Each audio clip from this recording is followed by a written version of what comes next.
Oi, oi. I'm sorry this is a bit later than you'd probably be used to, but just one of them days, isn't it? And with Royal Ascot coming up thick and fast, we do have final declarations 40 hours before. I could probably get these out earlier, but I wanted to see how things have progressed today. And not as strong an opinions on day two. So we'll try and keep this one a bit brief. I will run through every race just to give you my thoughts on those if you're interested in it. Obviously, today the significant bet was on Big Evs. Place money, so no harm done. Felt like it was relatively low risk by doing that. Obviously, did contract in price as well. So small loss on that, 250 out, 225 back. Talked about Factor Cheval and Ishwar as a bet. I'll pull up my Betfair account just when I share the screen just so you can see that we've made a couple of quid on Betfair for a few bets in there. I did touch on trading. A few people have seemed interested in that. I think Friday would be the best day to do it because I have my videos hopefully all out for the weekend stuff, all my bets, everything. And then Friday we can just sit and have a little look through. We could do a bit of a live trade and maybe a few of you might be a bit more about for it. We'll see how it goes. Yeah, we are where we are. Cheat sheet again. I'll put a description, the link to day two's worth of it. I've spoken to the site because I think there's a thing with one of them where the text has come off the end, but the last bit is about is either the highest or lowest drawn horse. Yeah, let's crack on with it. I do appreciate your guys' support and your views and things below. It's tricky at Ascot, isn't it? Especially when the racing first starts. So there's some good stuff going on, but then you see that second race with those big price horses in there. You know, it's unexposed horses and types that are in there. I did a Twitter Spaces with Daryl. We'll do them first thing each week, each racing day. Sorry, so we can go through the markets on the exchanges to give you a bit of a view of shorteners.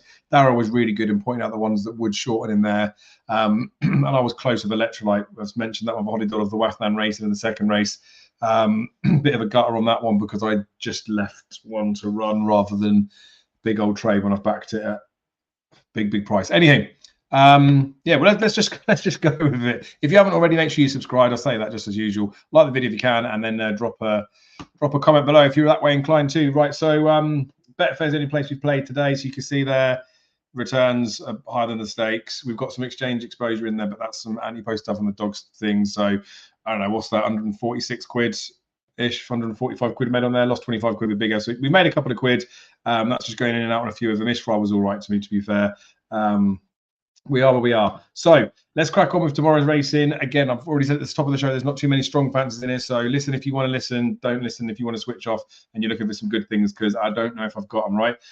By furlong, fillies race Group 2. Again, not a huge an abundance of form to go by on this one. It's yeah, it's tricky in these because there's always something that might catch your eye, and there are horses that we might like. And off the back of that, it does mean that there may be horses that we want to sort of follow with, we want to side with. But yeah, I do think you've got to temper your enthusiasm in these types of races because I do feel like a lot of it is guess. And obviously, like people want to have a play and people want to have a little go on stuff, which is fine. But also with it being Royal Ascot, and then I'm not saying people are chasing or not gambling responsibly, but like these aren't the getting out the crap races, I don't think. Anyway, stalls and draws can be a bit more prevalent, I think, on some of the races for day two. So I'll come on them. I'll pull the cheat sheet up. Like I said, it's in the description. You're going to have a look at it. But a lot of these horses, they won't have had many races, but they should have a win. They should have at least placed last time out, which is a lot of the field. Come from stall 12 plus is a big help, or stall 1. And then you want to look towards the front couple in the market, to be honest with you. So they're sort of counterintuitive in there. Like you're looking through the first couple in the market, we've got a few that are relatively close in the market. Like you can see, there's 4 horses that are, if we take top price, the Make Haste and the bottom price, Miss Rascal, they're all around the same sort of price. So where the first 2 in the market finishes, you need to wait till near the off for that type of stuff, but you can give yourself a bit of a short list. The 2 that I'm interested in, again, this is less of like tippy stuff for me having lumps on. These are more ones that I think I'd want to get a couple of quid on. I might look to see if I can get in and out on them. What I mean by that is I want to see if I can bet them on the exchange at the right price, get out of them a couple of points shorter, especially because these ones are double figure prices, and then might get the chance to free fall for 10, 20, 30 quid on something. A class is relatively low risk if you can read the ins and the outs better, which is what I'll try and show you on Friday. But Enchanting Empress is one that I like. I think the few runs that she's had have been progressive. Her numbers have gone up in terms of RPRs. They've been 5 furlong, but she's always looked like she wants this sort of stiffer test. Her best one, I think, was that Rock Hunter race at Ascot on her penultimate start, where she just got up there, but that was on good to soft. I do think the quicker ground will probably help her out a bit. Listed run last time out, she was out the back, stayed on, and I thought that was quite an impressive run. So definitely on the right way up. 14 to 1 about that horse, I think looks it looks high. I think she'll probably travel well at some point. I think she'll go okay. And of course, Moorlam that was unlucky a couple of Saturdays ago. Slow starts, and that's the problem with it. But Holly Dole's on board. No like disregard to Paddy Mathers. Good to firm ground. Run on the last twice. Does look good. And that first time when ran at first looked like an absolute weapon. So potentially falling up the stalls, been out behind a block of horses, and then getting beat by 125 to 1 shot in Perfect Part has afforded us a bigger price on this horse. I'd imagine if all things had gone smoothly that day, potentially she'd be 12s, 14s, 16 to 1 poke. So at 30 fees, I'm interested in that. Extended places are in here. They're up to a fifth, right? And I think that's a bit tight considering we've got 26 runners in here. You think it's first full standard terms for 16 in a handicap. I know this isn't a handicap, but you'd be saying for 26 runners, I want at least 5 places normally. 6 places you can get with Sky Bet, but I don't really feel like I want to be playing these as each way ones. I know it's probably bad to say, but I don't think there's enough juice in it. So Moorlam's definitely interesting. I'm going to have a little go in Chart and Empress. So we'll see how we go with them. Then in the second race, the Queen Bars. This is a madness, right? Because Illinois, I don't think was expected to be seen here. Much better horse than lots of these. It is like the proper, I say, Group 1 horse in here. The Derby Trial, I put him up then, and he just got a little bit unlucky, I think. Looked like he didn't really handle Lingfield all that well, but stayed on nicely. It was the same time that he made a bit of a rick with the girl as well. I want to say Rubazar Red, I think it was. I don't know, just Ryan Moore maybe wasn't having his best day that day, but the step up in trip should definitely help this horse. I think the ground will be okay, like should be fine. You can see why he's favourite, but like 9 to 4, 2 to 1 probably is bettable. And I really don't think there's that much depth in behind. Like Maydan, I want to try and make a little bit of a case for, but I can't really bring myself to do it. The form behind Illinois in that Derby trial is hard to suggest that they'll be able to that'll be reversed. So yeah, hard to try and find chinks in the armor. Look, 2 to 1 about this horse, 9 to 4 top price of Bet365. We're doing this now. I think it's like worthy of a bet. I will probably have a play on Illinois. I don't want to go too mad on it because it's like a fairly obvious one, but I do think he's an all right price, and I can see him being popular and shortening up a bit as well. So if we I'll quickly have a look on the exchange on my phone while I'm doing this, just because it's easier. Because he's been shorter than the 9 to 4 on the exchange. So yeah, he's 3.15, 3.2 on there. So I mean, I will probably have a 50 on Illinois. I think I'll try and get in at the top price. I don't think I'll get much more than the 9 to 4. You get a Bet365, but I can't get on that. And the old man's away on holiday, so I don't really want to pester him. But for the sake of the small margin in there, he's 3.15 now, so I could probably get someone at that, or I could wait overnight. I don't imagine he'll be much shorter than 3.0, and he might go out a tiny bit if there's boost and stuff tomorrow. So I'll probably sit and wait on him, but I want to try and get Illinois in the book. If he starts to shorten up too much, then I may leave him alone. But fairly obvious one. You didn't need to listen to this to find that one, did you? Well done, anyone that got the 14s on the short term anti-post.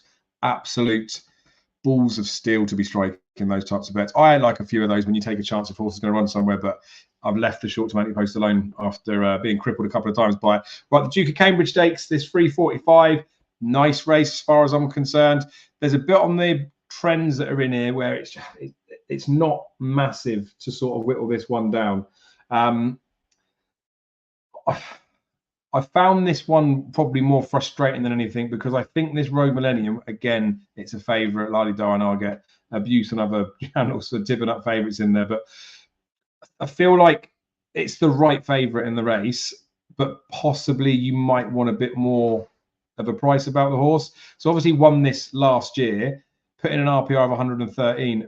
I don't 100% know if that will be good enough to win it this time round. Because look, we've got the big red herring in here, which is Laurel, would be the non-normal profile of this type of race. Hasn't had a run, a long break. A lot of Goslin's horses seem to need the run as well, but I think you probably got to treat them individually. But on her best form, 114 is her top RPR. So it's similar to what Road Millennium's already achieved, but I guess there's scope within there because slightly less exposed. Loads of people are talking about this Running Lion, like best form they're saying is real good, but there are risks attached with this one. I don't know. The Epsom run I'd happily put a line through, to be honest with you, but then I don't know. I don't know. And the Ascot run as well was not the best. But the thing is, last year she got withdrawn in the Oaks, didn't she, from messing about? She was fine there, but yeah, It's a tricky one. She could be up there, and this is what the point of me bringing in a couple of these other horses in there. Royal Dress was in that race, wasn't it? I think one on handicap before. Darryl mentioned that horse at a bit of a price to run well there. Didn't get a very good run in the running as well. I mean, there was another horse that was a bit more of an eye catcher. People were saying, which was it that race? No, it was another one earlier when there was one that got absolutely scrushed in there. But yeah, but on figures, that horse can't really figure. So Rogue Millennium, you'd expect that they probably set it up for this race again this year. Potentially going to be a year stronger. The 11-4 about it doesn't really excite me, to be honest with you. I'd probably I don't know. I don't know if I'll leave it or not. The thing is, you get the running line one's the horse that could potentially do it. There's a couple in that could potentially do it, but there are more risks attached with those ones, even though you might be feeling like you're getting a bit more of a value price. Let's have a look and see what Rogue Millennium is on the exchange while we're doing the video. Yeah, 3-1 on the exchange. So in and around the right sort of price. A couple of Josephs today ran, didn't they? And I think they ran all right, to be fair to you. So that's a potential bet in there. I mean, it's a favourite, but in terms of like looking to trade or something in there, I'd probably rather just have the straight up bet on that horse. And that might be the type of one, again, we could talk about on Friday when I do the live trading, that I might be able to get in and out of that one a couple of times. Like you see these horses drifting and coming back in and out. I'll see if I can find like a top and a bottom and then see if I can try and free roll those types of ones for 50 quid or something. Or I might have a bit on and then look to lay in running. Tactically, obviously, we have to see how things pan out, but you might get a chance to half point arb or point arb on those types of ones. So yeah, wouldn't be necessarily putting up as a bet, but gives you my thoughts anyway. Prince of Wales Stakes in the 425. There are obviously trends and bits you can look at in it, but when you've got horses like August Rodin in here, Inspiral, and then Horizon Door, Alpha Layla as well, it's much easier just to look at what those horses have achieved, really, isn't it? Now, August Rodin was so poor here last year, never put in the race. We ran in something different, didn't it? But was never really put into contention within it.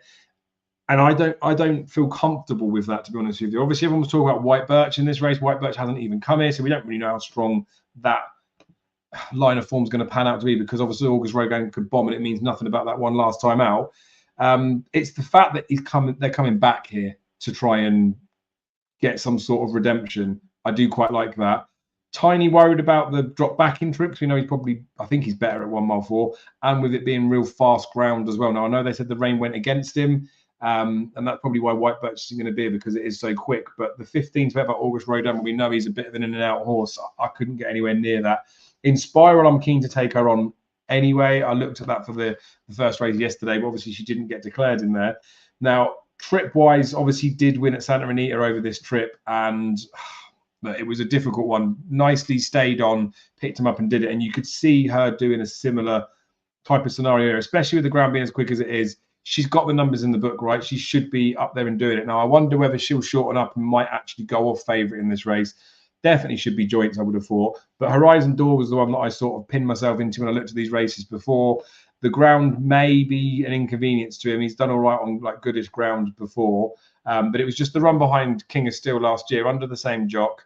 Was very keen early on, and I would imagine that they're gonna go quick enough off good to firm ground where that was on soft that he might set a little bit better. And the fact that it was only a few lengths off of King of Steel, he's put in some runs in the 120s in here as well. Look, I know he's got to give away to Inspiral, but I was sort of drawn to him before, and I think that's where I might sit with him.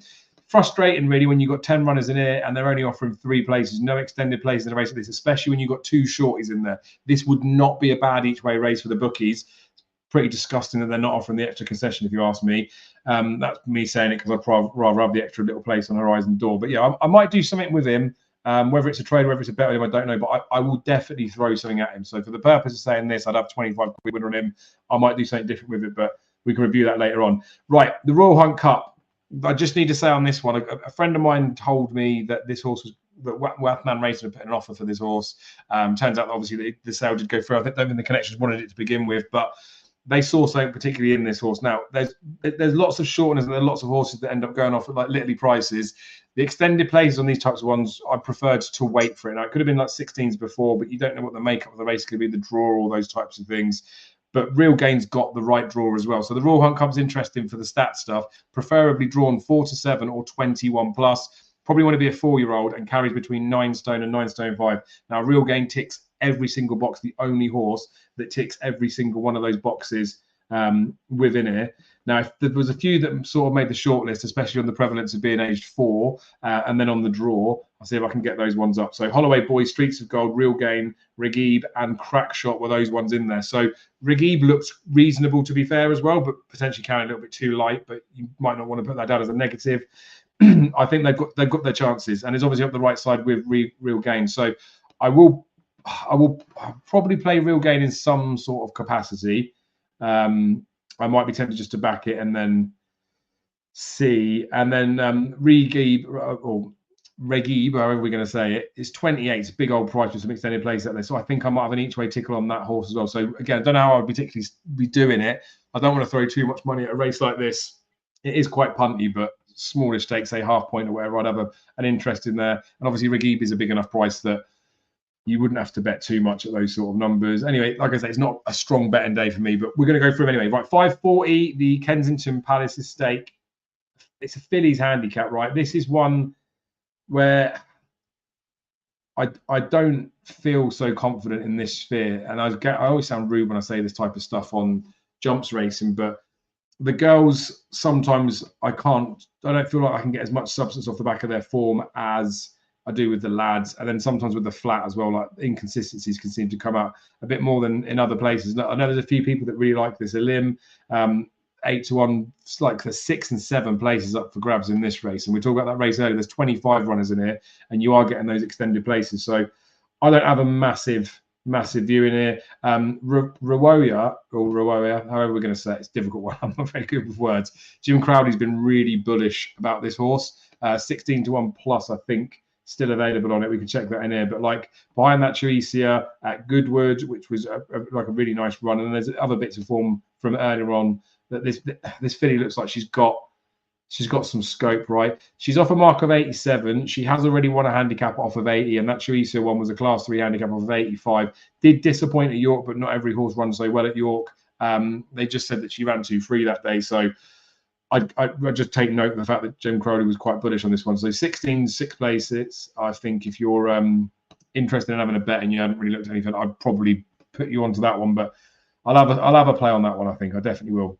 Probably an each way bit, or maybe again look to the tradie bits. Windsor Castle State, the last race.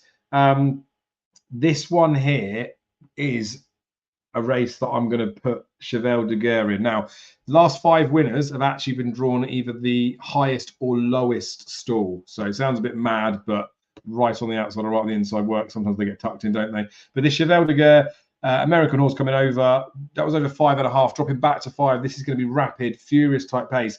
I think it's going to suit her. Sorry, it's going to suit him it down to the ground. I just think he looked real quick. Now, this is more of an eye test than anything else. I just can't believe this horse is as big as 20s. It's very difficult with these big size fields to write a whole blown tissue, especially when there's not that much depth to go by. But I just thought this horse could probably have been a bit shorter. We'll definitely like the ground. We'll definitely like the fact that it's a sharp 5. So 20's top price. I'll have a look on the exchange now, because this would be the type of one where I would fully expect I can get myself in and out for a free roll. Yeah, so 24 on the exchange. I'll be having a play on that one at a price for, say, 25, something like that quid, and then I'll look to be able to trade that one in running to get myself out of it. Sorry, I'm just sticking some quids up on it now because I might as well. Right, so that's the sort of wrap up for day 2. Not as much excitement was in there. I'll do another video for day 3. There's a couple of bets that will be coming from there, but again, no real bullishness. I know obviously when I do these videos, I guess you guys probably want me to be really strong and confident on something, but I'm not just going to say it for the sake of it when I'm not. I do really want to get stuck into Van Dijk later in the week, so we'll see what happens with Inisherin being supplemented, draws and things like that. I just think from a price perspective, similar with the big Ev stuff, right? I made him about a 5-2 poke by backing him at 4-1 each way. The 250 returned 850, didn't it? If I'd have been backing him at 5-2, you would have been getting 875. So with those sort of high classes concessions in my eyes, if the price is markedly higher, then the each way concession you're getting in there makes it a relatively risk-free bet, because there I lost 10% of my stakes. Yes, he could have bombed, but I would have expected to be put in, if I did put that amount on. I mean, I wouldn't if it was 5-2, I wouldn't have staked as much, but you know what I mean? Like the returns are not far off what I was expecting anyway, but I've got the consolation of it being back. It's almost like a cover bet where I'm getting the price that I want.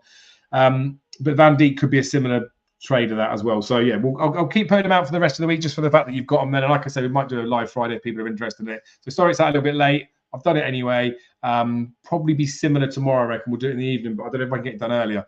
Anyway, we've all got lives to get on with. So yeah, links in the description for the day 2 trends. If you want to click that, happy days. Yeah, then we'll crack on and see how we go for the rest of the week. So be lucky. Good luck if you're getting stuck involved in something tomorrow, and I will see you again very soon.